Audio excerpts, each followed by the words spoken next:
Hello guys, नमस्कार, very good morning. सभी का फिर से एक बार वेलकम है, स्वागत है सीजी कॉम्पिटिटर के इस प्लेटफॉर्म पर। लगातार बातें जारी है छत्तीसगढ़ सामान्य अध्ययन पर, और इस क्रम में आज हम बात कर रहे हैं छत्तीसगढ़ के ऐतिहासिक, पुरातात्विक, धार्मिक, प्राकृतिक और पर्यटन स्थल। और आज तीसरा पार्ट है, पार्ट 3 है, भाग 3 है, वो आज हम देखने वाले हैं। उसके पहले हम बात कर लेते हैं थोड़ा पिछले क्लास में क्या हुआ था भाई। सरगुजा जिला बचा था, ठीक है। हम देख पा रहे थे सरगुजा संभाग के आधार पर हम देख रहे थे, और संभाग के आधार पर पहले क्लास में हमने मनेंद्रगढ़, चिरमिरी, भरतपुर देखे, फिर कोरिया, फिर सूरजपुर, बलरामपुर, जसपुर। अब बच गया है सरगुजा, ठीक है। सरगुजा बच गया था उसके पिछले क्लास में, दूसरे क्लास में, तो वो हम देखे थे। और मैंने कहा था सरगुजा में क्या क्या चीज़ देखने को मिलेगी आपको। तो जैसे आप देख पा रहे हैं, रामगढ़ की पहाड़ी, जिसका खोज कर्नल औले ने किया था 1848 में, और इस खोज का प्रकाशन, ठीक है, डॉक्टर ब्लास ने 1904 में किया था, ये याद रखिए। और आर्कियोलॉजिकल सर्वे रिपोर्ट में अपनी रिपोर्ट सौंपी थी। रामगढ़ की पहाड़ी के बारे में मैंने कहा था कि अंबिकापुर से 45 किलोमीटर दूर है ये, और एक प्रकार का ऐतिहासिक स्थल है। यहाँ पर मंदिर है, गुफाएं हैं, खंडहर है आदि देखने को मिले, जैसे कि जोगी मारा की गुफाएं, सीता बेंगरा की गुफाएं, लक्ष्मण बेंगरा की गुफाएं, दरबार गुफा, ठीक है, ये देखने को मिली है। फिर हमने एक करके बातें की थी, जैसे सीता बेंगरा की गुफाएं, यह एक प्राचीन नाट्यशाला है। यहाँ की पहाड़ी को काटकर नाट्यशाला बनाया गया था। ये लगभग 200 वर्ष ईसा पूर्व भरत मुनि ने नाट्यशाला की स्थापना की थी यहाँ पर, ठीक है। जोगी मारा की गुफा की बात करें तो यहाँ पर नर्तक देवदत्त और नर्तकी सुतनुका दोनों की प्रेम गाथा का वर्णन किया गया है, लेख लिखे गए हैं, जो कि ब्राह्मी लिपि और पाली भाषा में देखने को मिला। मुख्यतः ये जो है मौर्यकालीन क्या है, जो जगह है, याद रखेंगे, मौर्यकालीन प्राचीन जगह है।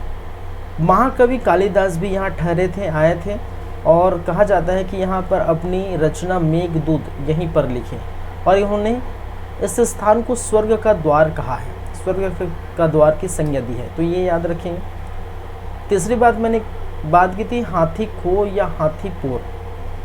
ये हाथीपुर क्या है भाई, ये आपको देखने को मिलेगा रामगढ़ की पहाड़ी में। और मैंने कहा कि रामगढ़ की पहाड़ी में आप ऊपर जाएंगे तो एक सुरंग देखने को मिलता है, सुरंग नुमा संरचना देखने को मिलता है, जहाँ से हाथी घुस सकती है, आसानी से जा सकती है, निकल सकती है।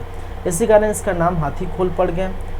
इस सुरंग के अंदर बहुत सारे जलाशय आपको देखने को मिलेगा, अनेक जलाशय देखने को मिलेगा, और इसमें से एक जलाशय का नाम है जिसको कहते हैं सीताकुंड जलाशय। इस सीताकुंड जलाशय में ऐसे मान्यता है कि सीता ने यहाँ पर स्नान किया था, इसलिए इसका नाम सीताकुंड जलाशय रख दिया गया है। फिर हमने बात की लक्ष्मण बेंगरा की गुफाएं, जोगी मारा के पास, यहीं पर लक्ष्मण विश्राम करते थे, इसका नाम भी इन्हीं के नाम पर रख दिया गया। रामगढ़ का किला, शिवलिंग स्थापित है यहाँ पर, मुनि वशिष्ठ का तपस्या स्थल कहलाता है, और यहाँ पर एक विष्णु मंदिर स्थित है, ये आप याद रखेंगे। साथ ही साथ महेशपुर यहीं पर है, अंबिकापुर से 40 किलोमीटर दूर, रेण नदी पर। ऐतिहासिक एवं पुरातात्विक स्थल है ये, याद रखेंगे। शिव मंदिर के अंदर कुड़िया झोरी मोड़ी है। ऋषभनाथ का तीर्थ स्थल यहीं पर देखने को मिलेगा। देवगढ़, रिहन नदी के तट पर मंदिर बसा है। यहाँ पर कई मंदिर है, जैसे अर्ध सोमेश्वर मंदिर, परशुराम जी का आश्रम, आयताकार शिव मंदिर आदि आपको देखने को मिलेगा। शिव मंदिर देवटिकरा पर है, और ये कहाँ पर है, रेण नदी के पास। छिरिका देउर मंदिर आपको देखने को मिलेगा यहाँ पर, और देवटिकरा के पास है। इनमें 3 अंग है, इस मंदिर में 3 अंग है, मंडप, अंतराल और गर्भगृह। फिर देउर मंदिर भी है सीतापुर तहसील पर।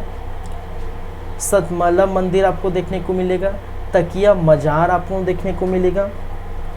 तकिया मजार एक प्रकार का धार्मिक स्थल है और यहाँ पर अंबिकापुर के पास जो है तकिया ग्राम में स्थित है, जो कि बाबा मुराद शाह का मजार है। याद रखेंगी ये बातें। मैन पाट के बारे में भी मैंने बताया था, ये एक प्रकार का प्राकृतिक स्थल है जिसकी ऊंचाई 1152 मीटर, जिसको छत्तीसगढ़ का शिमला के नाम से जाना जाता है। छोटी तिब्बत भी कहते हैं। अंबिकापुर रायगढ़ मार्ग पर अंबिकापुर से 85 किलोमीटर दूर है और ये मांड नदी यहाँ से निकलती है। मैन पाट से कौन सी नदी निकलती है भाई? मांड नदी निकलती है। 1962 में तिब्बत शरणार्थियों को बसाया गया था, याद रखिए।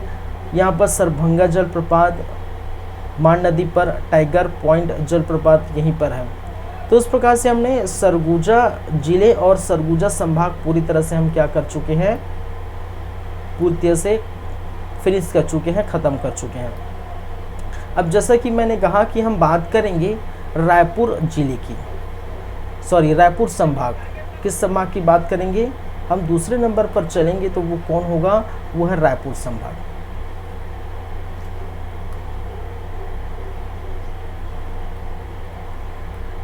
रायपुर संभाग। और आप जानते हैं रायपुर संभाग में क्या क्या आता है। एक तो रायपुर खुद आते हैं, ठीक है, फिर बलौदा बाजार आपको देखने को मिलेगा,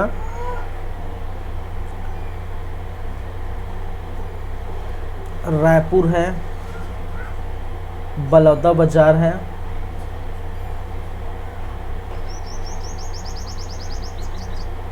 फिर आपको देखने को मिलेगा महासमुंद, गरियाबंद, महासमुंद, गरियाबंद, धमतरी। तो इन जिलों के बारे में हम बात करेंगे, ठीक है। तो संभाग के आधार पर हम चल रहे हैं। तो पहला हम बात करेंगे रायपुर, फिर मूव करेंगे बलौदा बाजार, फिर चलेंगे महासमुंद पर, फिर गरियाबंद पर बात करेंगे, फिर धमतरी पर बात करेंगे। तो इस प्रकार से हमारा संभाग के आधार पर हम इन स्थलों की चर्चा करेंगे। किन स्थलों की? ऐतिहासिक, पुरातात्विक, धार्मिक और प्राकृतिक। ये फर्स्ट पार्ट हम देख रहे थे, उसी का है ये। चलिए, आज इसका तीसरा भाग है। कौन सा? तीसरा पार्ट है, थर्ड पार्ट है। उसमें हम बातें करेंगे, चर्चा करेंगे।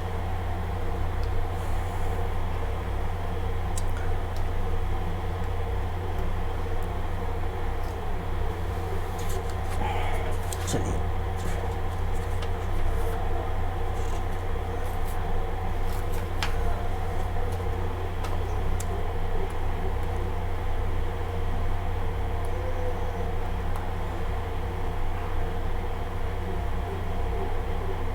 रायपुर संभाग के प्रमुख स्थल,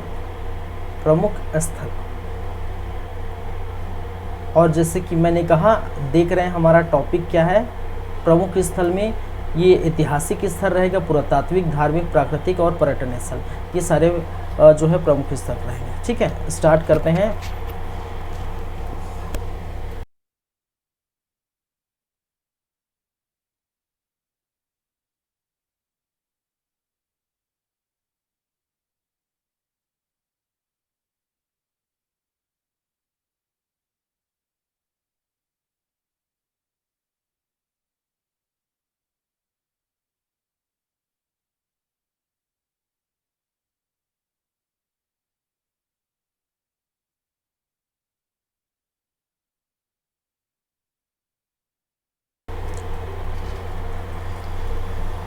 इनमें से हम सबसे पहले हम बात जो करेंगे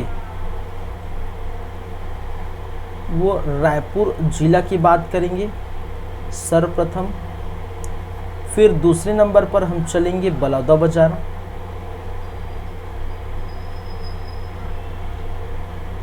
जिला। फिर हम चलेंगे महासमुंद जिला,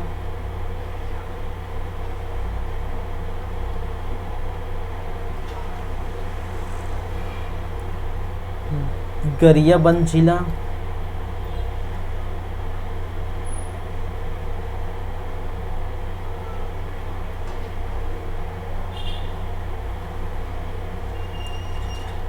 फिर देखेंगे धमतरी जिला। कौन सा? धमतरी जिला।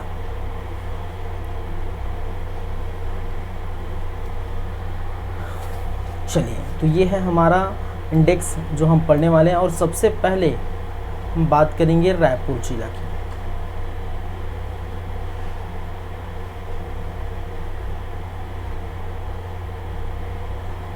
रायपुर जिले के प्रमुख स्थल के अंतर्गत सबसे फर्स्ट जो आएंगे, चलिए हम बात करेंगे सबसे फर्स्ट चंपारण की।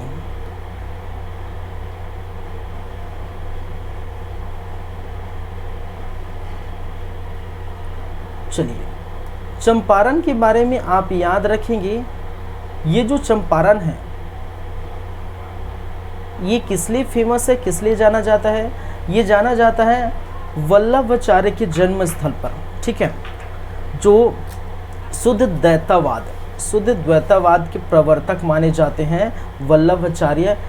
ये वल्लभाचार्य के जन्म स्थल के नाम से जाना जाता है, याद रखिए, ठीक है। चलिए,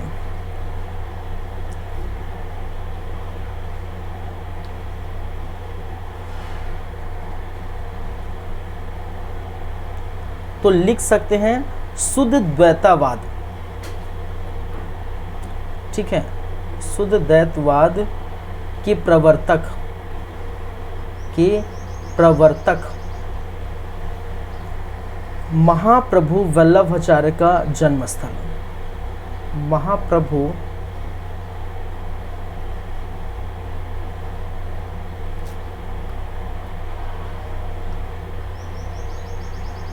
वल्लभाचार्य का क्या है भाई? का जन्म स्थल है, पहली बात है। दूसरी बात, अब याद रखेंगे ये चंपारण कहाँ स्थित है, तो रायपुर से लगभग 55-56 किलोमीटर, ठीक है, रायपुर से लगभग 55-56 किलोमीटर ये कहाँ पर स्थित है? चंपारण स्थित है, याद रखेंगे, ठीक है।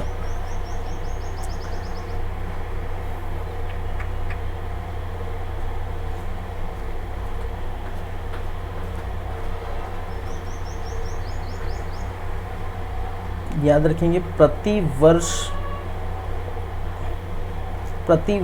याद रखेंगे बैसाख के महीने में, बैसाख के माह में क्या किया जाता है?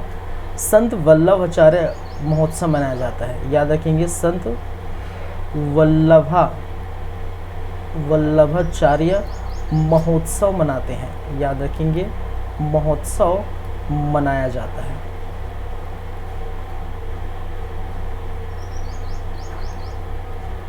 ठीक है, प्रतिवर्ष बैसाख के माह में संत वल्लभाचार्य महोत्सव यहाँ पर देखने को मिला। तो चंपारण की याद रखेंगे, रायपुर जिले, शुद्ध द्वैतवाद के प्रवर्तक महाप्रभु वल्लभाचार्य का जन्म रायपुर से 55 से 56 किलोमीटर दूर है।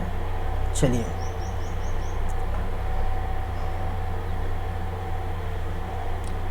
चंपारण में आप देखेंगे एक तो और देखने को मिलेगा,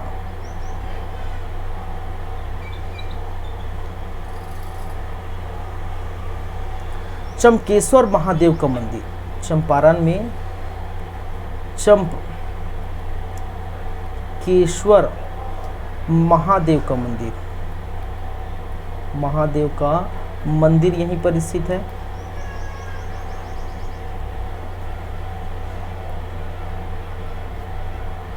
चलिए,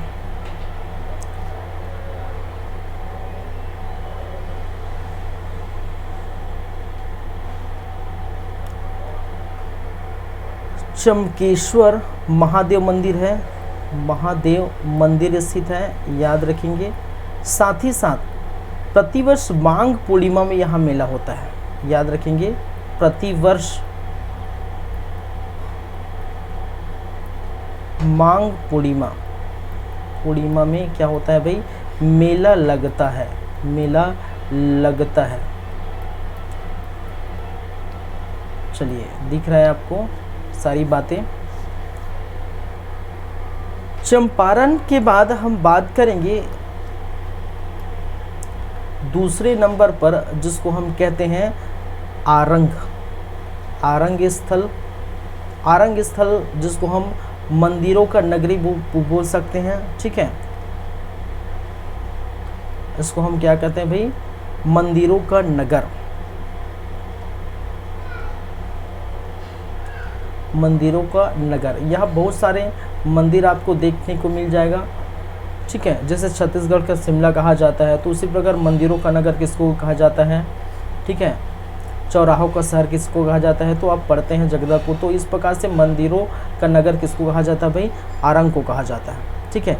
ये रायपुर से 37 किलोमीटर दूर है, याद रखेंगे, रायपुर से 37 किलोमीटर दूर, ठीक है।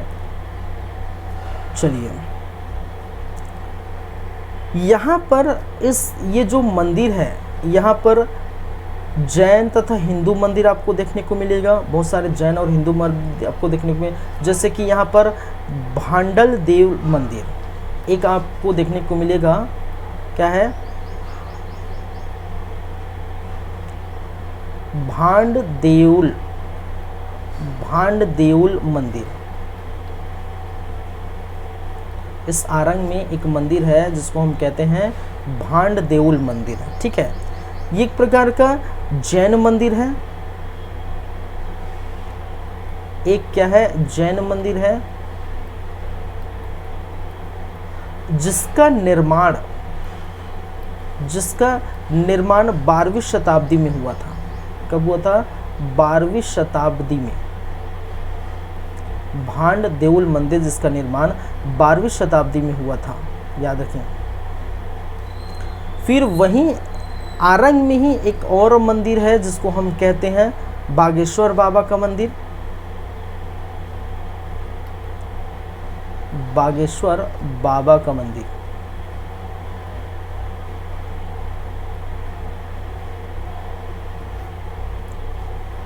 इस बागेश्वर बाबा की बात करें तो एक प्रकार के प्राचीन शिव मंदिर है। एक क्या है, शिव मंदिर है। बागेश्वर बाबा की मंदिर एक प्राचीन शिव मंदिर है। शिवरात्रि के समय मेले होते हैं यहाँ पर। शिवरात्रि के समय प्रतिवर्ष मेला होता है, याद रखिए, प्रतिवर्ष शिवरात्रि के समय मेला लगता है, मेला लगता है। चलिए, इसमें और अन्य मंदिर है, जैसे कि आप देखने को मिलेगा बाबा हरदेव लाल मंदिर। बाबा हरदेव लाल मंदिर आरंग में है। यहाँ पर पंचमुखी मंदिर है, पंचमुखी मंदिर। यहाँ पर आपको देखने को मिलेगा हनुमान मंदिर।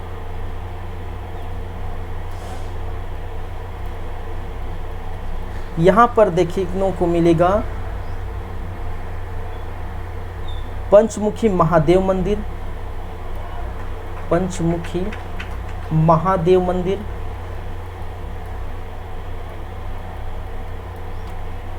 यहाँ पर आपको देखने को मिलेगा महामाया मंदिर, महामाया मंदिर। और इन्हीं मंदिरों के कारण, मंदिरों की उपलब्धता के कारण, इतने सारे मंदिर होने के कारण इन स्थान को हम किस नाम से जानते हैं, मंदिरों का नगर के नाम से जानते हैं आरंग को, ठीक है। तो एक प्रकार का धार्मिक स्थल के अंतर्गत आता है ये आरंग। किसके अंतर्गत आता है भाई, एक प्रकार का धार्मिक स्थल है। चलिए,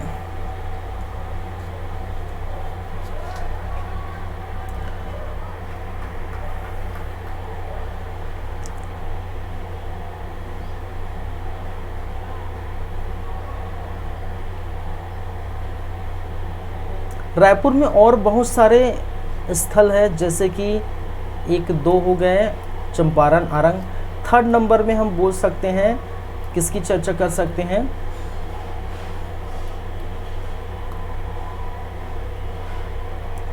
नया रायपुर की, नया रायपुर। ठीक है, इस नया रायपुर के बारे में याद रखिए, रायपुर से 35 किलोमीटर दूर है। ठीक है, रायपुर से कितना, 35 किलोमीटर दूरी पर आपको देखने को मिलेगा। चलिए, यहाँ पर जंगल सफारी आपको देखने को मिल जाएगा। ठीक है, यहाँ पर आपको क्या देखने को मिलेगा? जंगल सफारी नया रायपुर में। तो जंगल सफारी, जंगल सफारी के बारे में याद रखिए, ये लगभग 320 हेक्टेयर जमीन पर जंगल सफारी बना हुआ है। ठीक है, लगभग 800 एकड़, 800 एकड़, 800 एकड़, तो लगभग 800 एकड़ में ये बना है, जो कि एशिया का सबसे बड़ा मानव निर्मित सफारी है। याद रखेंगे इसके बारे में कि एशिया का सबसे बड़ा मानव निर्मित सफारी कौन है भाई? आपके जंगल सफारी है। चलिए, इस जंगल सफारी में वन्य जीव संरक्षण हेतु आरक्षित क्षेत्र डिक्लेयर किया गया है। ठीक है, मैंने क्या कहा? वन्य जीव आरक्षित क्षेत्र, आरक्षित क्षेत्र। यहाँ पर वन्य जीव को आरक्षण प्रदान की जाती है। जैसे कि आप देख पाएंगे, टाइगर सफारी यहाँ पर है, टाइगर सफारी यहाँ पर है। ठीक है, बाघ संरक्षण हेतु, बाघों के संरक्षण के लिए बाघ संरक्षण, टाइगर सफारी आप देख पाएंगे। लायन सफारी, लायन सफारी तो नाम से स्पष्ट है। ठीक है, लायन या फिर शेर के संरक्षण के लिए, शेर संरक्षण हेतु। यहाँ पर देख सकते हैं डियर सफारी,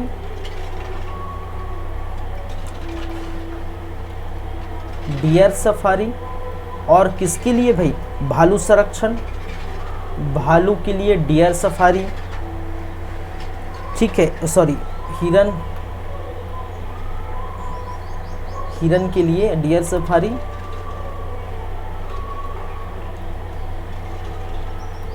बियर सफारी भालू के लिए, याद रखेंगे, बियर सफारी। तो बियर सफारी भालू के लिए। क्रोकोडाइल पार्क भी है, क्रोकोडाइल पार्क भी है, याद रखेंगे, मगरमच्छ के लिए। बटरफ्लाई जोन भी है यहाँ पर, बटरफ्लाई जोन। और बटरफ्लाई कहने का मतलब है तितली के लिए, तितली के लिए। तो नया रायपुर में एक तो मैंने क्या कहा, जंगल सफारी है। जंगल सफारी 320 हेक्टेयर या फिर बोल सकते हैं 800 एकड़ के आसपास ये एरिया है, जो कि एशिया का सबसे बड़ा मानव निर्मित, कहने का मतलब कृत्रिम रूप से बनी एशिया का सबसे बड़ा क्या है भाई, ये सफारी है। इस सफारी में बहुत सारे जो है प्रवासी पक्षियों को भी लाया गया है। ठीक है, जीव जंतु को भी संरक्षण प्राप्त है। और जैसे कि मैंने कहा, टाइगर सफारी में बाघ के संरक्षण के लिए रखा गया है। लायन सफारी शेर का संरक्षण देखने को मिलेगा आपको। डियर सफारी हिरन के संरक्षण को लिए दिखेगा। बियर सफारी भालू, क्रोकोडाइल मगरमच्छ और बटरफ्लाई जोन तितली के लिए रखा गया है। तो उस प्रकार से आप देख सकते हैं। ठीक है, चलिए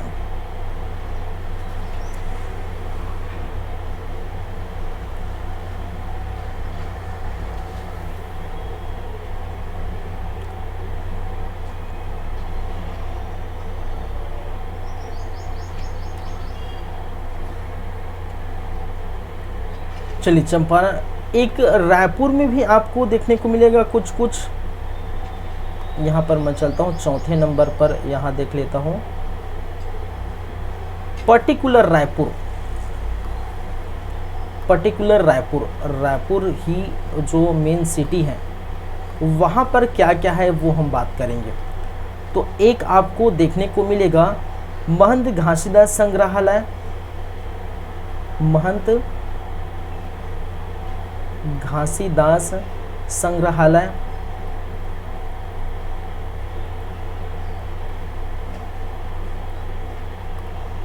ये रायपुर सिटी में ही आपको देखने को मिलेगा। चलिए, इसकी स्थापना के बारे में याद रखेंगे, 1875 में इसकी स्थापना हुई थी।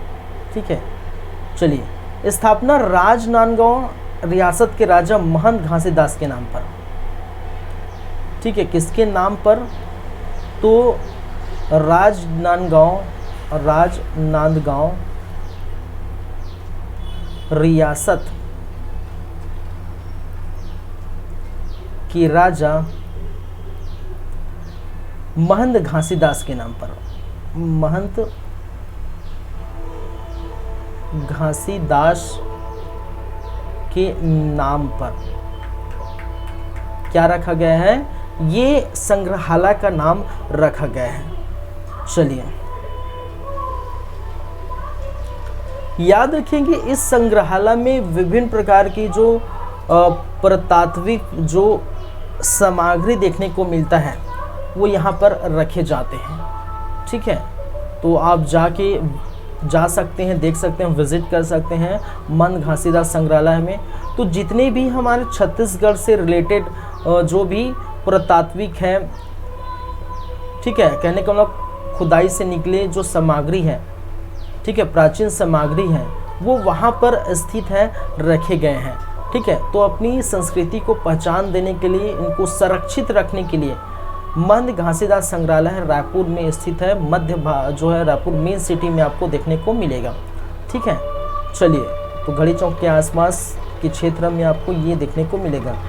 चलिए, याद रखेंगे रायपुर सिटी में एक और चीज़ आपको देखने को मिलेगी और वो है आपका महादेव घाट। महादेव घाट, ठीक है, महादेव घाट। आप बोल सकते हैं रायपुर जो मेन सिटी किससे नापते हैं भाई, कहाँ से? घड़ी चौक के आसपास से। तो जो रायपुर शहर से जो मेन सिटी है वहाँ से, शहर से लगभग 6-7 किलोमीटर दूर जो है आपके जो दुर्ग जाने वाले जो रास्ते हैं, रायपुर से दुर्ग, जो संतोषी नगर से रायपुर से दुर्ग जाने वाले रास्ते हैं, वहाँ पर आपको ये देखने को मिलेगा। ठीक है, किस नदी के तट पर है? तो याद रखिए, ये कई बार पूछा गया है, खारून नदी, ये कई बार क्वेश्चन पूछ लिया गया भाई, यहाँ से महादेव घाट से कई बार क्वेश्चन में पूछा है। खारून नदी के तट पर बसा हुआ है और यहाँ पर एक मंदिर का भी नाम पूछा गया था सीजी व्यापम में। आई थिंक कि निम्नलिखित में से कौन स्थान पर ये मंदिर है? तो कौन सा मंदिर? हटकेश्वर मंदिर। हटकेश्वर मंदिर ये पूछा गया है। पिछले साल ही ये सीजी व्यापम के कोई एग्जाम है, मुझे ध्यान आ रहा है, ये पूछा गया है निम्नलिखित में से हटकेश्वर मंदिर कहाँ स्थित है? तो आप क्या बताएंगे? महादेव घाट में स्थित है।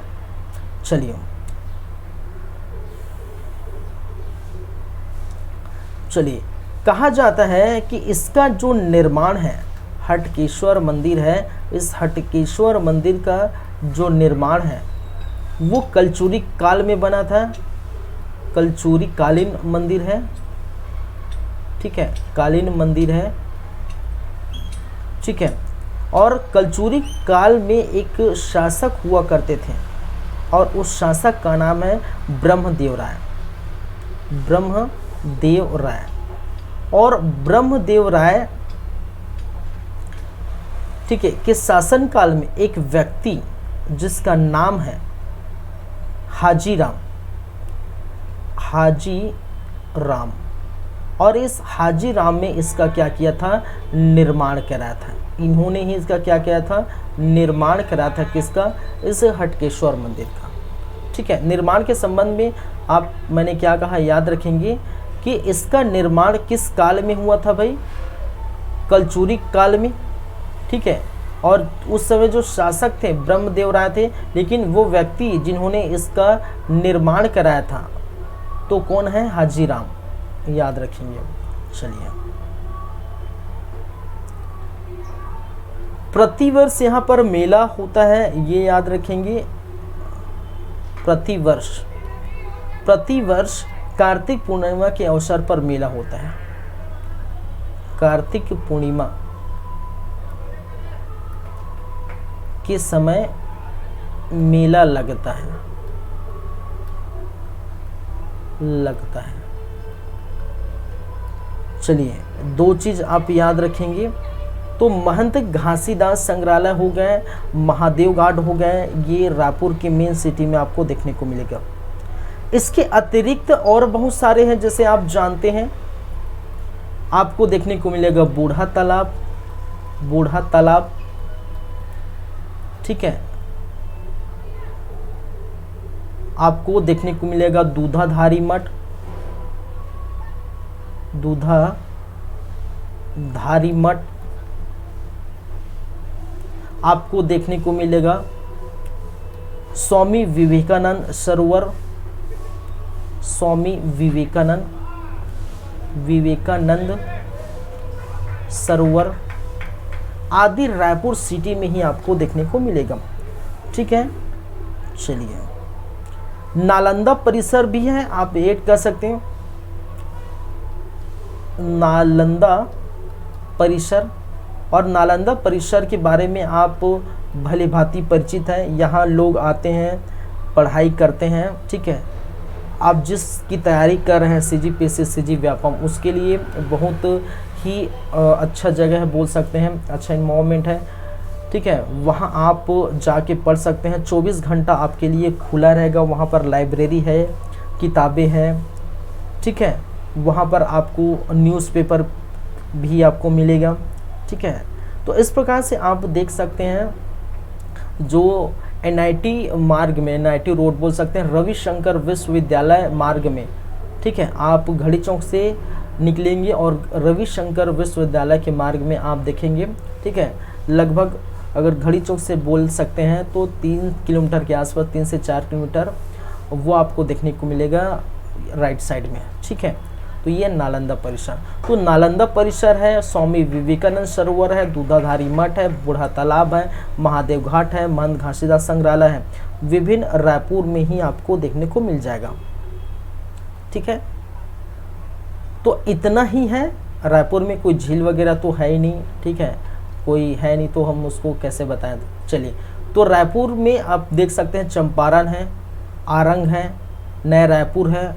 नया रायपुर में हाँ एक और है पुरतौंगी, जो है पुरखौती मुक्तांगन, ये भी आप ऐड कर सकते हैं। ठीक है, चलिए, तो इतनी सारी बातें आप देख सकते हैं। नेक्स्ट हम बात करेंगे इसके बाद जो नए जिले, सॉरी दूसरा जिला है, रायपुर संभाग में ही दूसरा जिला है, और वो है कौन सा जिला, बलौदाबाजार जिला। दूसरे नंबर पर हम चलेंगे,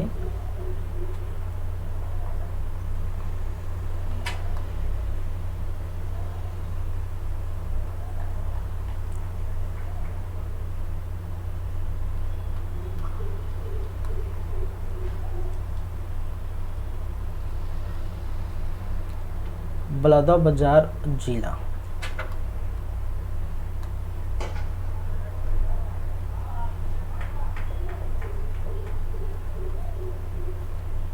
चलिए, इसके बारे में हम चर्चा करते हैं।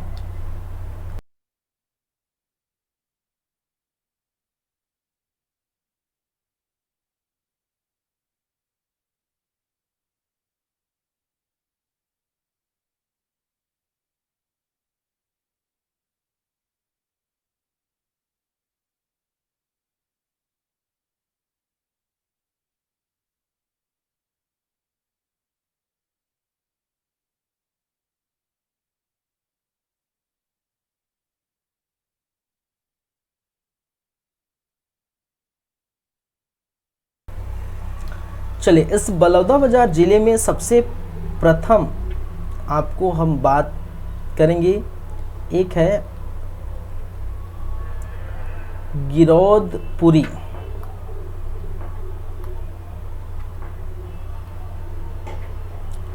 गिरौदपुरी धाम, ठीक है, क्या है? गिरौदपुरी धाम, जो कि बलौदाबाजार से लगभग 40 किलोमीटर दूर है।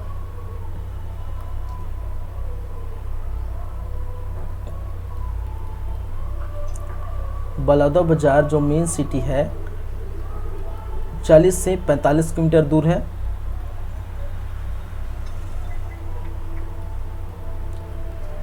ठीक है, चलिए, तो लवन कसडोल मार्ग बोल सकते हैं, ठीक है, उस मार्ग में आपको देखने को मिलेगा। चलिए, और ये जो है गुरु घासीदास का तपोभूमि कहा जाता है। घासीदास बाबा का तपोभूमि।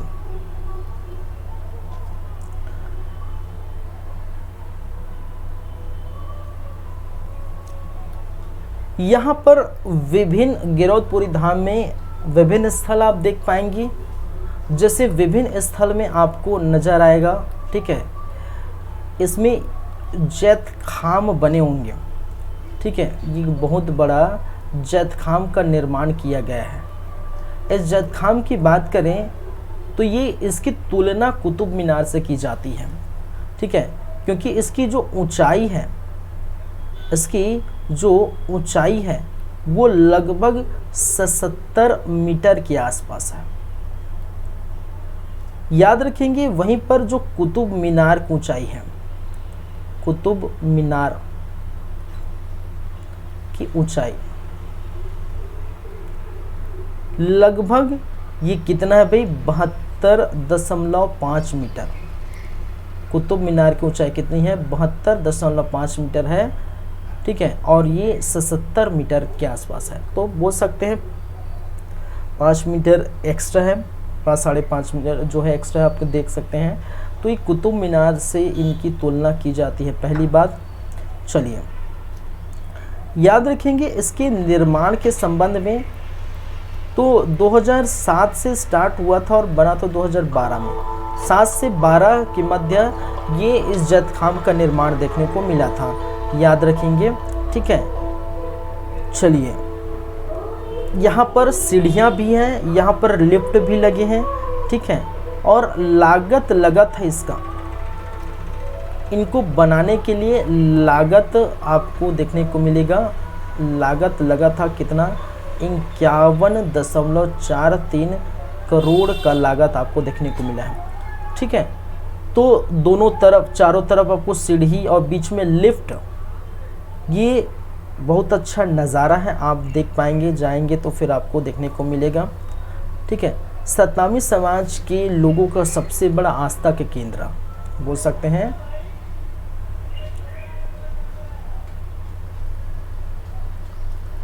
सतनामी समाज के लोगों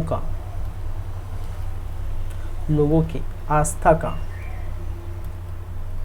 सबसे बड़ा केंद्र माना जाता है। बड़ा केंद्र कौन सा है भाई? ये स्थान जैतखाम के साथ साथ आपको देखने को मिलेगा बी नंबर पर, मैं यहाँ लिख देता हूँ, ठीक है। यहाँ पर गिरौदपुरी धाम में तपोभूमि है, और तपोभूमि का मतलब क्या है भाई? जहाँ बाबा गुरु घासीदास द्वारा क्या किया गया है? तप किया गया, ठीक है। घासीदास बाबा द्वारा क्या किया गया है? तप किया गया है, और तप करने से इनको यहाँ पर ज्ञान की प्राप्ति हुई है। क्या हुई है? ज्ञान की प्राप्ति होती है। पेड़ का नाम याद रखिए, किस पेड़ के निकट, किस पेड़ के नीचे किया गया है? तो औरा धौरा पेड़ के नीचे ये इनको यहाँ पर जो है क्या मिली है, ठीक है, ज्ञान प्राप्त हुआ है।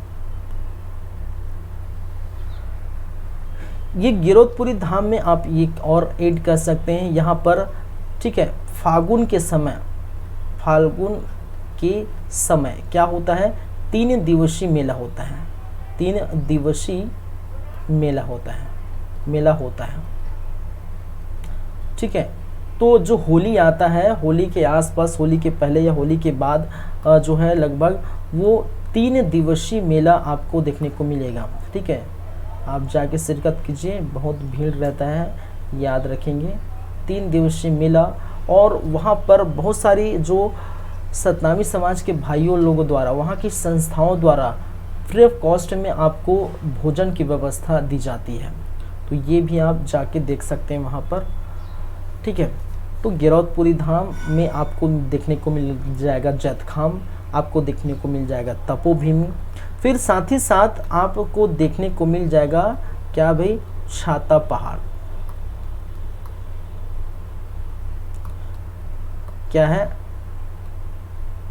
छाता पहाड़।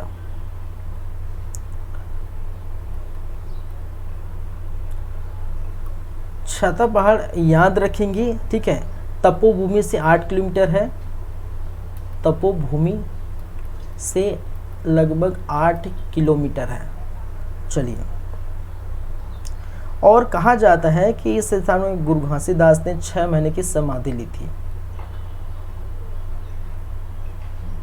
गुरु घासीदास बाबा द्वारा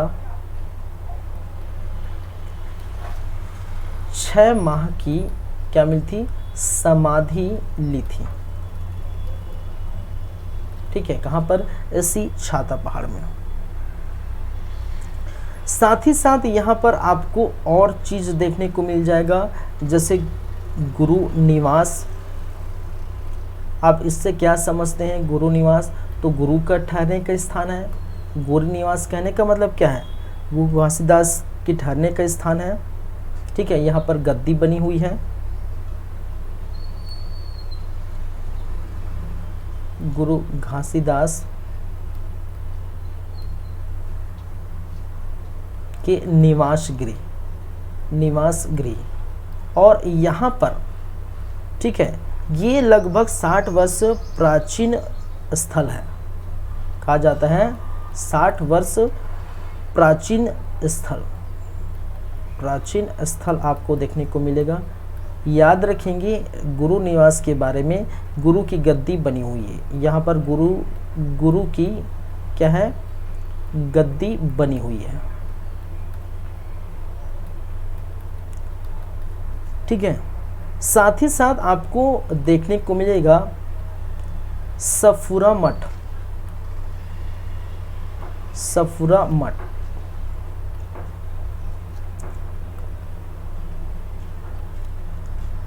चलिए,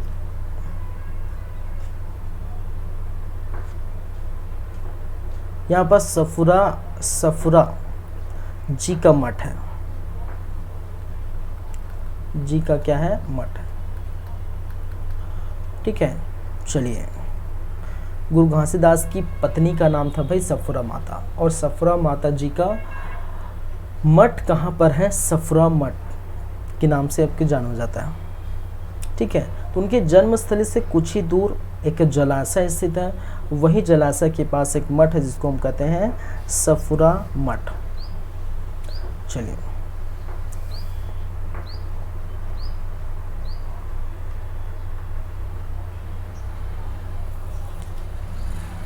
तो ये हो गए आपके कौन से स्थान, गिरौदपुरी धाम, बलौदा बाजार में पहला गिरौदपुरी धाम,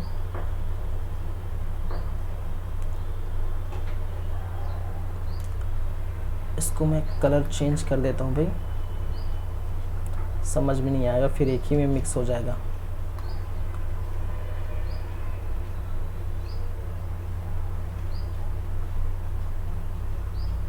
गिरौदपुरी धाम।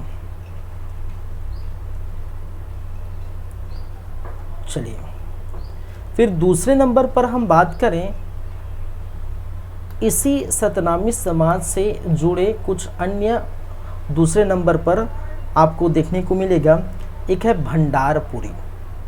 क्या है भाई, भंडारपुरी। इस भंडारपुरी के बारे में कहा जाता है कि यहाँ पर जो गुरु घासीदास बाबा जी हैं, ठीक है, वो उनके कार्यस्थल है, ठीक है। कार्यस्थल कहने का मतलब है उन्होंने जो सामाजिक स्तर पर जो क्रांति लाई है, समाज के लोगों के लिए जो भी कुछ किया है वो यहीं से रह कर किया है, ठीक है। तो बोला जाता है कि गुरु घासीदास बाबा जी का क्या है भाई, कार्यस्थल है, कार्यस्थल, ठीक है। यहाँ पर सामाजिक क्रांति के माध्यम से, ठीक है, सामाजिक क्रांति के माध्यम से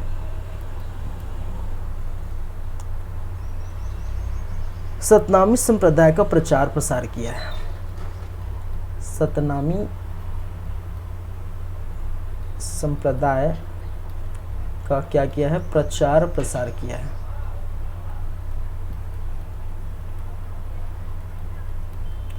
याद रखेंगे। एक और याद रखेंगे यहाँ पर आपको, दामाखेड़ा, ठीक है। तो जो कि बलौदा बाजार से 50 किलोमीटर दूर आपको देखने को मिलेगा। ये जो है, ये जो बलौदा बाजार जो जिला है मेन सिटी, तो बलौदा बाजार से कितना 50 किलोमीटर दूर सिमगा मार्ग, ठीक है, और सिमगा से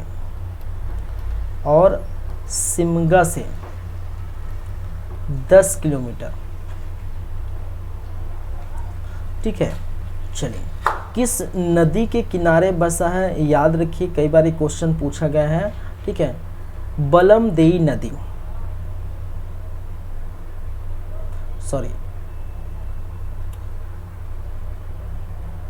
शिवनाथ नदी, शिवनाथ नदी किस नदी के किनारे, शिवनाथ नदी के किनारे ये क्या है, बसा हुआ है। और एक कबीर पंथियों का तीर्थ स्थल है भाई, इनके बारे में याद रखिए।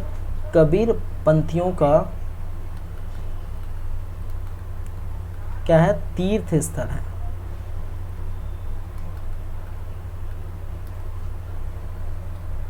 चलिए, यहाँ कबीर पंथ के 12वें गुरु, ठीक है, 12वें गुरु, कबीर पंथ के 12वें गुरु उग्रनाम साहेब ने, ठीक है, 12वें गुरु जिसका नाम है उग्रनाम साहेब। इन उग्रनाम साहेब ने 1903 में दशहरा के शुभ अवसर पर कबीर मठ की स्थापना की। इन्होंने क्या है, कबीर मठ की स्थापना की, कबीर मठ की स्थापना की। ये क्वेश्चन कई बार पूछा गया है, ठीक है। 1903 में कबीर मठ की स्थापना की। तो याद रखिए, 12वें गुरु उग्रनाम साहेब ने कबीर मठ की स्थापना 1903 में की थी। और ये कई बार क्वेश्चन आपके CGPSC CG व्यापम में पूछे गए हैं। तो दामाखेड़ा से रिलेटेड पूछा गया है, भंडारपुरी से रिलेटेड पूछा गया है, जैतखाम से, छाता पहाड़ से रिलेटेड क्वेश्चन पूछा गया है।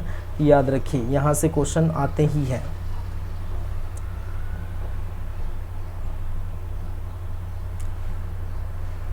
चलिए, ये 3 हो गए। एक और है, चौथे नंबर पर हम बात कर लेते हैं, बलौदा बाजार में चौथा नंबर में और क्या है भाई, तुरतुरिया, तुरतुरिया,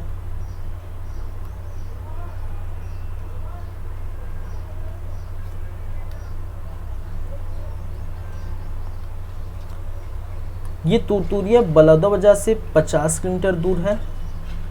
याद रखेंगे, बलौदा बाजार से कितना, 50 किलोमीटर दूर आप देखेंगे, ठीक है। सिरपुर से 24 किलोमीटर एवं सिरपुर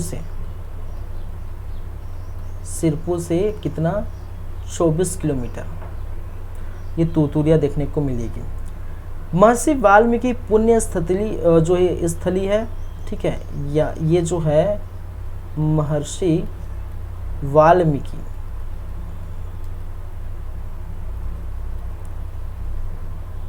की पुण्य स्थली, ठीक है, पुण्य स्थली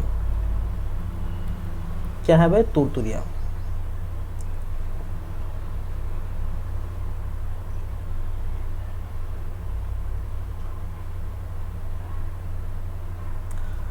याद रखिए लव कुश का जन्म यह हुआ था, ठीक है, लव कुश का जन्म यही हुआ था, कुश का जन्मस्थली। और लव कुश कौन है भाई? माता सीता के पुत्र थे, ठीक है, माता सीता और श्री राम जी के पुत्र थे लव और कुश, ठीक है, बड़ा पुत्र लव, दूसरा जो कुश, ठीक है, इनका जन्म है, याद रखिए जन्मस्थली है। यहाँ पर क्या क्या चीज़ें आपको देखने को मिलेगा? यहाँ पर बौद्ध विहार भी है, यहाँ पर क्या है? बौद्ध विहार है, ठीक है, एवं प्राचीन मूर्तियों के शेष भी देखने को मिलेगा, प्राचीन मूर्तियों के शेष।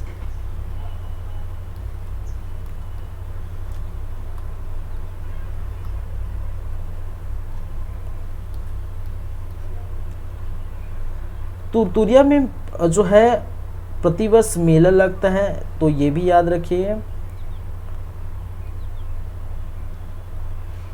तुरतुरिया में प्रतिवर्ष, इसको खैर मेले वाले पार्ट में हम बात करेंगे और, लेकिन यहाँ पर देख सकते हैं पौष पूर्णिमा बोलते हैं, पुष पूर्णिमा में क्या होता है?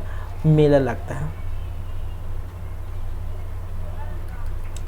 मेला लगता है या मेला का आयोजन होता है या मेला भराता है, जो भी है आप लिख सकते हैं, ठीक है।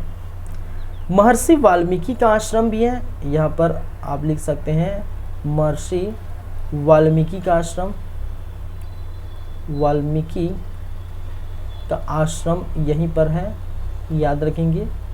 चलिए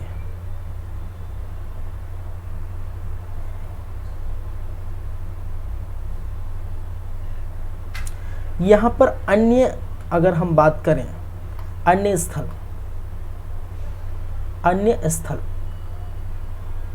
तो अन्य स्थल भी यहाँ पर कई है देखने को मिलेगा। जैसे कि यहाँ पर आपको देखने को मिलेगा अन्य स्थल में महादेव मंदिर, आदित्य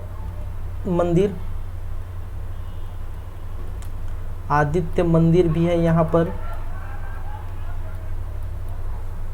सिद्धेश्वर मंदिर पलारी में है, सिद्धेश्वर मंदिर, ये महादेव मंदिर बलौदा बाजार, सिद्धेश्वर मंदिर भी आपको नजर आएंगी, ठीक है, और ये पलारी में है। बलौदा बाजार से रायपुर जाने वाले रोड में, बलौदा बाजार से लगभग 15 से 20 किलोमीटर, 15 से 18-20 जो भी है, ठीक है, उसी के आसपास ये पलारी में है सिद्धेश्वर मंदिर, ठीक है। और ये क्या है? एक प्रकार का शिव मंदिर है, एक प्रकार का क्या है? शिव मंदिर है। कौन सा? सिद्धेश्वर मंदिर, याद रखेंगे। एक प्राचीन शिव मंदिर भी है, यहाँ पर प्राचीन शिव मंदिर है, याद रखेंगे। और प्राचीन शिव मंदिर कहाँ पर है? आपके डमरू में। कहाँ पर? डमरू में।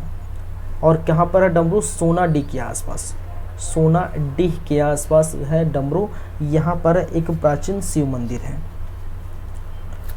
मालवी देवी मंदिर एक और है आपका, मालवी देवी मंदिर। और मालवी देवी मंदिर, ठीक है, तरपुंगी में है। कहाँ पर? तरपुंगी। ये सारे कहाँ आएंगे? बलौदा बाजार के अंतर्गत आएंगे।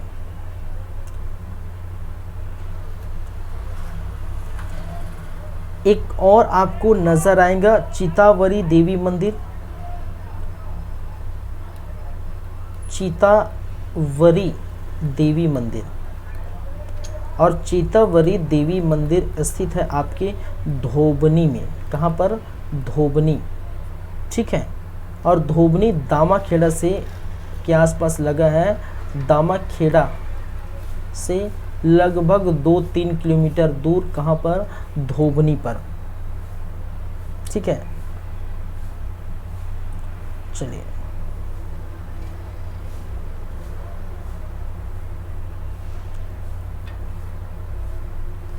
चितवारी देवी का मंदिर।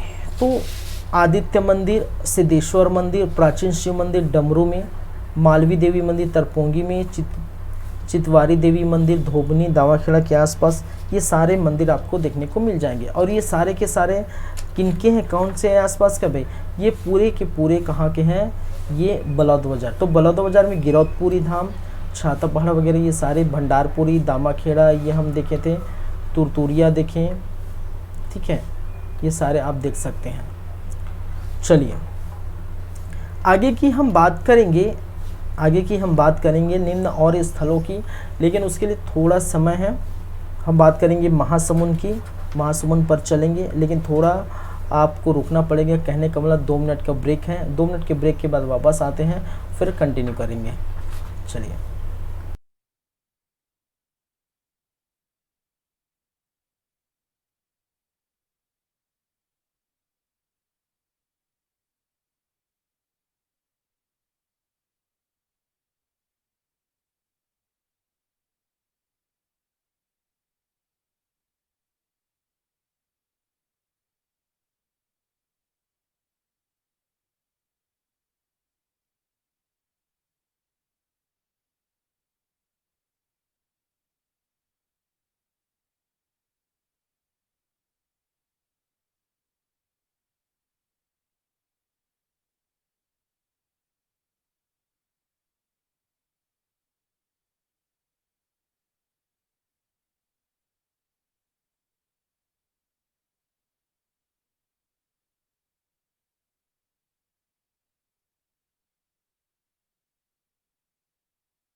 चलिए नमस्कार, पुनः आप लोगों का फिर से स्वागत है छत्तीसगढ़ कॉम्पिटिटर के इस प्लेटफॉर्म में। हम बात करेंगे आगे की बातें और आगे हम बात करेंगे एक नए जिले के, दूसरे जिले के।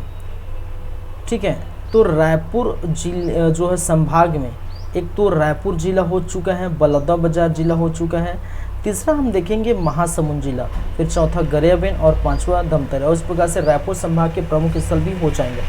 तो तीसरे पर चलते हैं महासमुंद जिला। ठीक है,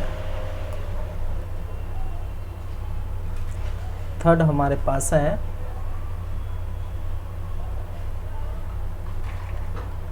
महासमुंद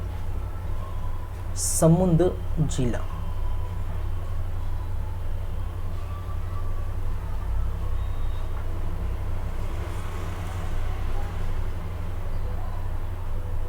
चलिए, महासमुंद जिले में कौन कौन से ऐसे स्थल है जिसकी हम बातें करें।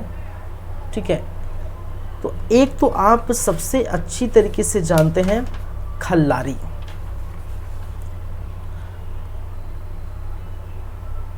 एक है आपका खल्लारी। चलिए, खल्लारी के संबंध में आपको पता है, ये महासमुंद से, पहली बात तो ये महासमुंद से, जो महासमुंद मेन सिटी है, इस महासमुंद से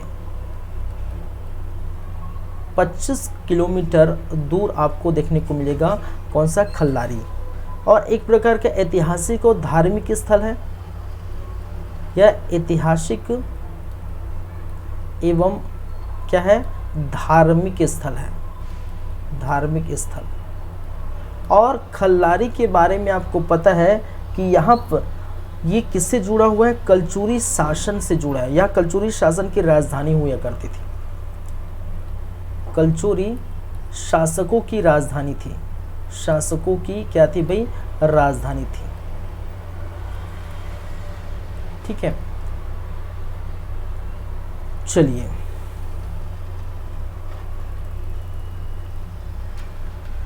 यहाँ पर एक कलचुरी शासक राजा ब्रह्मदेव राय,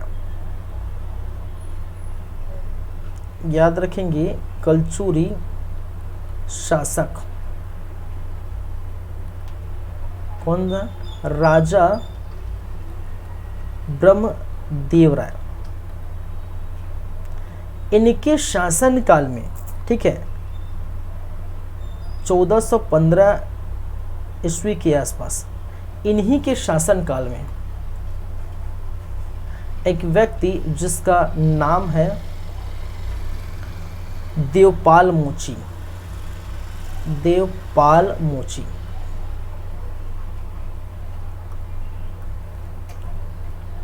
सॉरी, एक व्यक्ति जिसका नाम है देवपाल मोची। अरे यार, कैसे नहीं बन रहा है।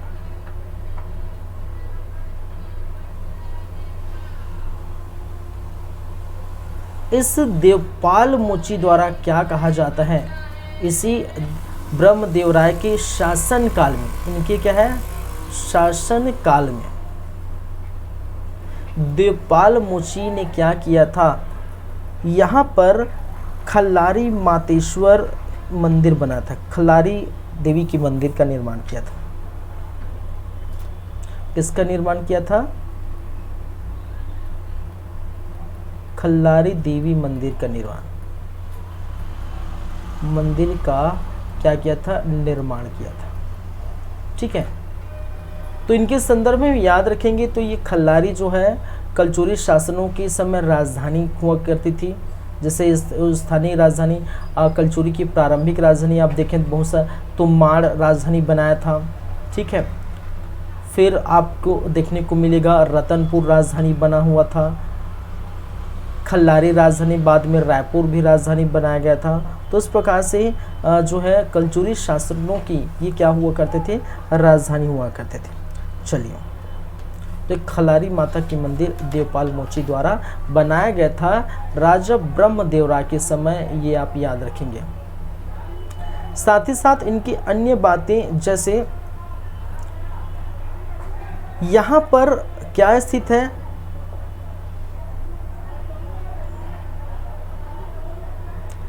यहाँ पर भीम के पद स्थित है। यहाँ पर क्या स्थित है, भीम के पद स्थित है। और इस भीम के पद को क्या कहते हैं, भीम खोह कहते हैं। क्या कहते हैं भाई, भीम खोह कहते हैं। ठीक है, कहाँ पर, लाक्षागृह। ये जो लाक्षागृह में क्या है, भीम के पद स्थित है। इसको हम भीम खोल के नाम से जानते हैं, ये याद रखिए। चलिए, साथ ही साथ यहाँ प्रतिवर्ष चैत्र पूर्णिमा में मेला होता है। ठीक है, ये याद रखिए, प्रतिवर्ष चैत्र पूर्णिमा में क्या होता है, मेला होता है, मेला का आयोजन होता है, मेला होता है या आयोजन होता है, जो भी आप लिख सकते हैं। तो महासमुंद जिला में एक महत्वपूर्ण स्थल है खल्लारी, जो महासमुंद से 25-26 किलोमीटर दूर है। ऐतिहासिक एवं धार्मिक स्थल है। कलचुरी शासकों की राजधानी थी। कलचुरी शासक राजा ब्रह्मदेव राय के समय देवपाल मोची ने इसी खल्लारी देवी मंदिर की स्थापना की थी। भीम की पद स्थित है। ठीक है, ये बाकी याद रखेंगे। चलिए,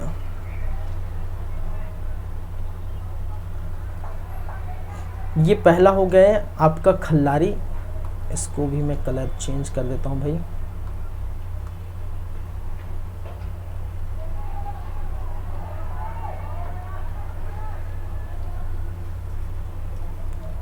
दूसरे नंबर पर हम बात करेंगे और वो है क्या है, सिरपुर। दूसरे नंबर पर बात करेंगे तो वो है सिरपुर। सिरपुर के बारे में हम बात करेंगे। ये जो सिरपुर है, रायपुर जो मेन सिटी है, ठीक है, रायपुर से लगभग 77 किलोमीटर दूर आपको देखने को मिलेगा। ठीक है, रायपुर से 77 किलोमीटर दूर पाएंगे आप यहाँ पर सिरपुर को। ठीक है, और यहाँ पर आपको देखने को मिलेगा, ये जो है महानदी के तट पर स्थित है। किस नदी के तट पर स्थित है, नदी आप याद रखें, महानदी के तट पर। ठीक है, प्राचीन बौद्ध नगरी याद रखेंगे, प्राचीन बौद्ध नगरी यहाँ पर, प्राचीन बौद्ध नगरी आपको देखने को मिलेगा। चलिए,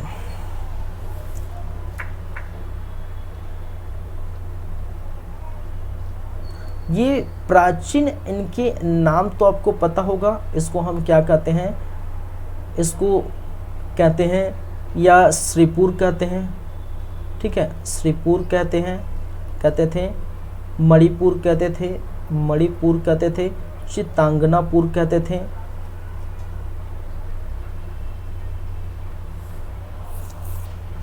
चलिए,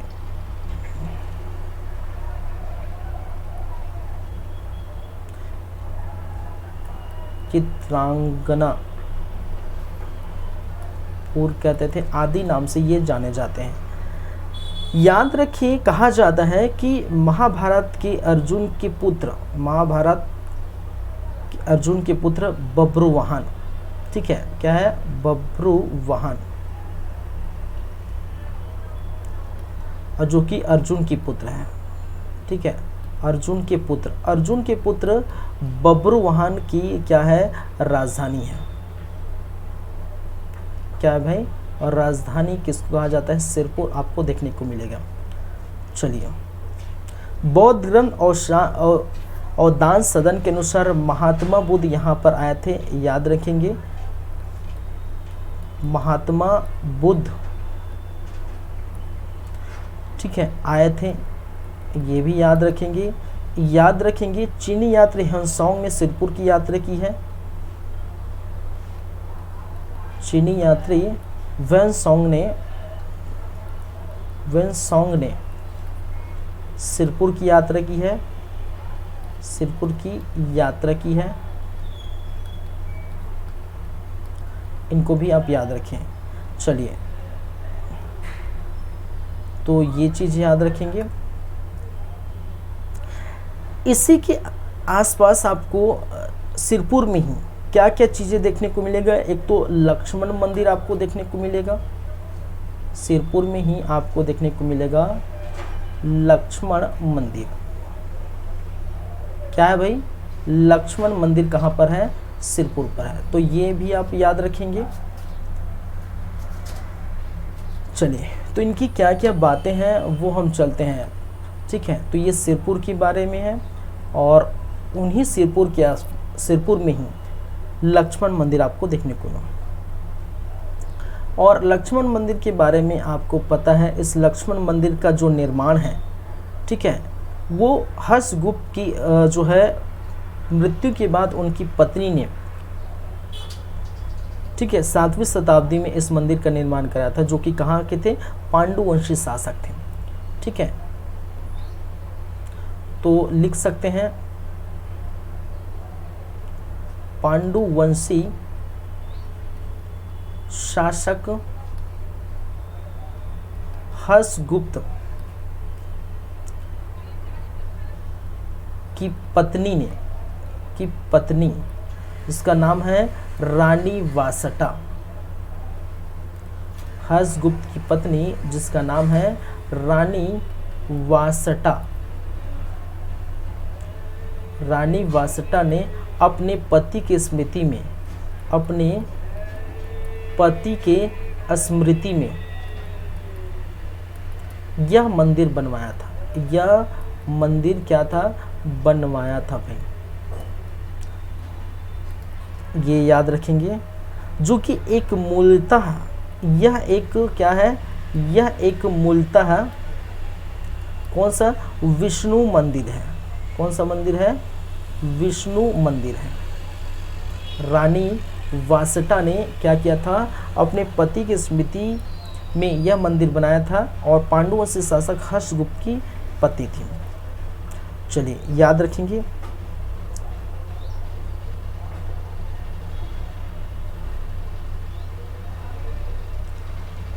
चलिए, यहाँ पर अन्य स्थल में यहाँ पर शैव मंदिर भी है, याद रखेंगे। शैव के मंदिर वैष्णव, सिरपुर पर लक्ष्मण मंदिर में यहाँ पर शैव मंदिर है, वैष्णव के मंदिर है, वैष्णव मंदिर है, बौद्ध मंदिर है, बौद्ध के भी मंदिर है, याद रखेंगे। जैनों से संबंधित मंदिर, जैन मंदिर है, ठीक है। तो विभिन्न जो, ठीक है, विभिन्न प्रकार के धर्मों से जुड़े मंदिर यहाँ पर देखने को मिलेगा, जैसे शैव मंदिर, वैष्णव मंदिर, बौद्ध, जैन मंदिर आदि यहाँ पर देखने को मिलेगा आपको। चलिए,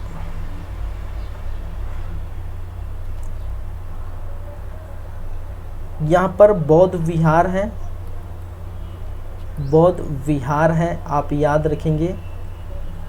स्तूप है,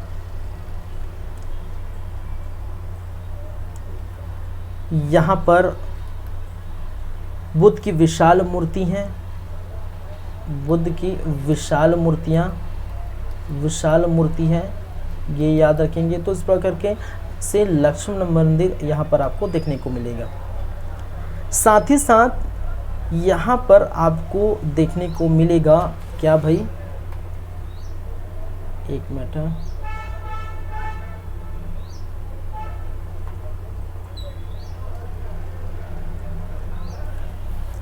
चलिए, आनंद प्रभु कुटी विहार।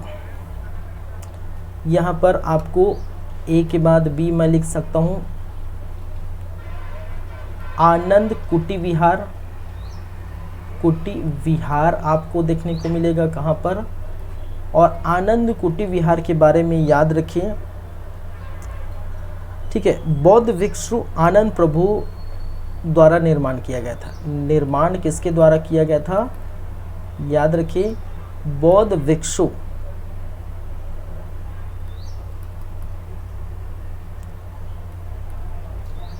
आनंद प्रभु, आनंद प्रभु द्वारा यहाँ पर निर्माण किया गया था, ये याद रखेंगे।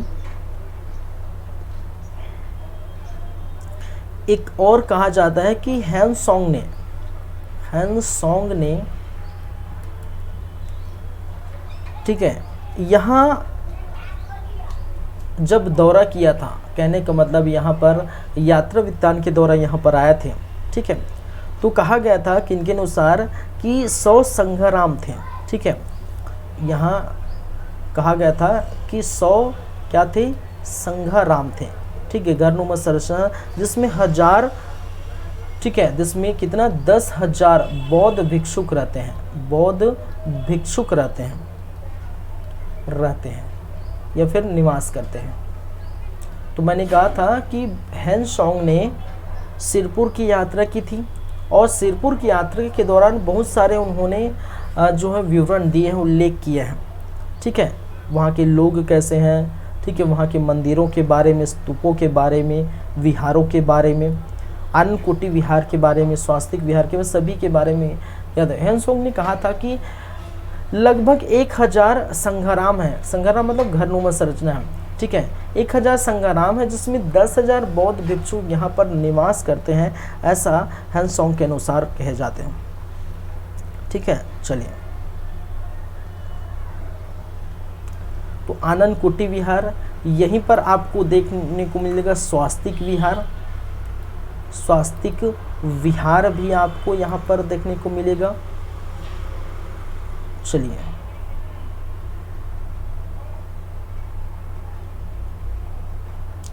पुरातात्विक संग्रहालय,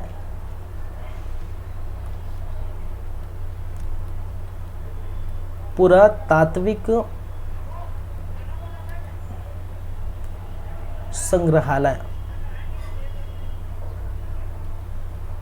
यहाँ पर स्थित है और पुरातात्विक संग्रहालय में आपको नजर आएंगे। चलिए, ये पुरातात्विक संग्रहालय जो है लगभग 100 प्रतिमा तथा, ठीक है, इस संग्रहालय में ये जो पुरातात्विक संग्रहालय है, ठीक है, सिरपुर से प्राप्त, ठीक है, ये जो सिरपुर से प्राप्त होने वाली, सिरपुर से प्राप्त होने वाली जितने भी प्रतिमाएं हैं, ठीक है, होने वाली लगभग 100 प्रतिमाएं संरक्षित हैं, 100 प्रतिमाएं एवं कलाकृतियां संरक्षित, कलाकृतियां क्या है, संरक्षित है। याद रखेंगे, यहां पर ये याद रखेंगे,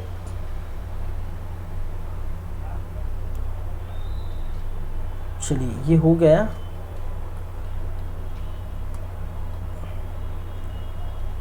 साथ ही साथ गंदेश्वर महादेव की मंदिर है, यहाँ पर गंदेश्वर महादेव की मंदिर यहाँ पर स्थित है, ये याद रखेंगे। चलिए,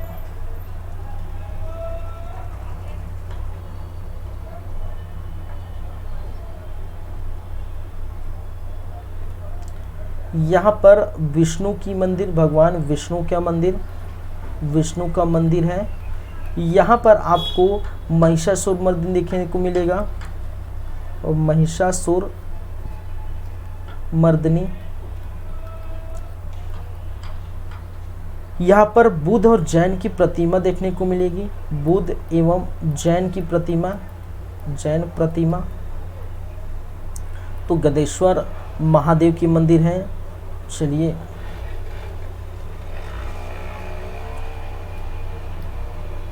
यहाँ पर कुछ अन्य स्थल भी आपको देखने को मिलेगा, अन्य स्थल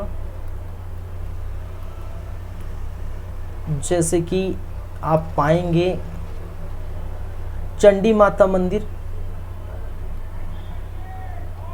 चंडी माता मंदिर,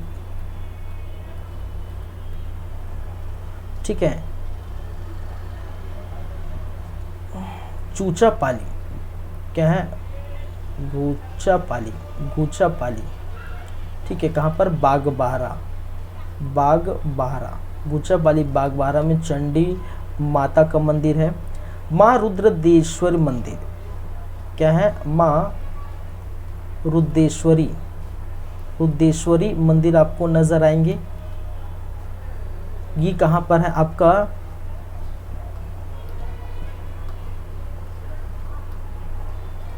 सिंघोड़ा। कहाँ पर? सिंघोड़ा सरायपाली, ठीक है, सिंघोड़ा सरायपाली में आपको नजर आएंगे। फिर आपको देख सकते हैं माँ रामचंडी मंदिर। माँ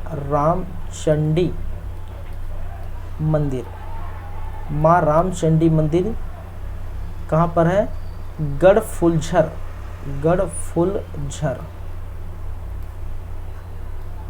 और बसना में है। कौन से? बसना में। तो अन्य स्थल आप देख सकते हैं। चलिए,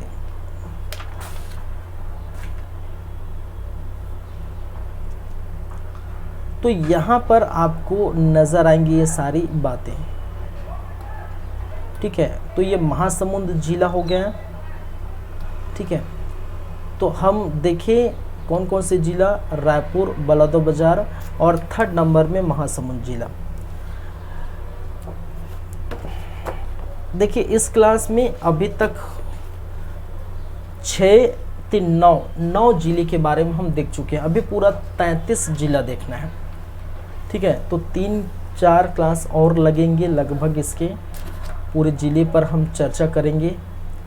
और गरियाबंद धमतरी बच गया है, गरियाबंद धमतरी हम करेंगे नेक्स्ट क्लास में, ठीक है। आज की क्लास यहीं पर रखेंगे। गरियाबंद और धमतरी से रिलेटेड जो प्रमुख स्थल है उसकी चर्चा हम करेंगे बाद में नेक्स्ट क्लास में। आज है 3रा क्लास, 3 से 4 क्लास और होंगे इसके। तो इस प्रकार से हमारा चलता रहेगा भाई, ये सामान्य धन से रिलेटेड बातें। चलिए, तो आज की क्लास यहीं पर रखते हैं, यहीं पर ख़त्म करते हैं। नेक्स्ट क्लास से आपसे फिर मुलाकात होगी और नेक्स्ट क्लास में हम बातें करेंगे गरियाबंद जिला और धमतरी जिला। उसके बाद हम बिलासपुर संभाग बचा है, दुर्ग संभाग बचा है और आपका बचा है बस्तर संभाग। उसके बाद हम मूव करेंगे बिलासपुर, ठीक है। कौन सा संभाग? बिलासपुर संभाग। चलिए, तो thank you guys, thank you class. मिलते हैं नेक्स्ट टाइम, तब आपसे बातें होगी, मुलाकात होगी। चलिए, धन्यवाद, थैंक यू।